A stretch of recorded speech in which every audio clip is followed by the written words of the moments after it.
Praise the Lord. Welcome to Christ in Us.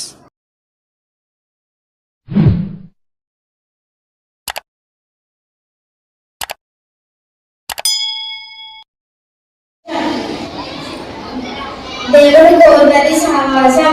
Believers, listen, I stand at the door and knock. If anyone hears my voice and come and open the door, I'll come in and eat with them. Revelation 3:20. Secondly, theme, God's command. Memory verse.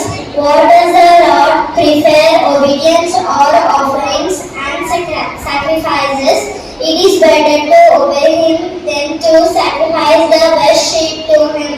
1 Samuel 15:22. మూడవ రోజు వంశాన్ని సంభాషణతో దేవుణ్ణి సంతోషపెట్టుట. మూడవ రోజు కఠిన వాక్యం విలువానికి మేలుకొనున్నట్లు అవసరము బట్టి క్షేమకరమైన అడుగులు వచ్చిన మేపలుగుడి. మొదటి సమూయేలు 15:22.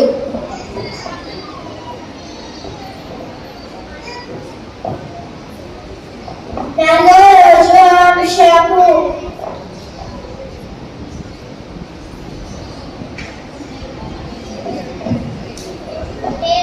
అంశం ఉపయోగించుకోలేకపోతే పోగొట్టుకుంటా. కన్నడ వాక్యము చేయుటకు నీ చేతికి వచ్చిన ఏ పనైనను నీ శక్తి లోపము లేకుండా చేయుము. హెబ్రీ 13:5.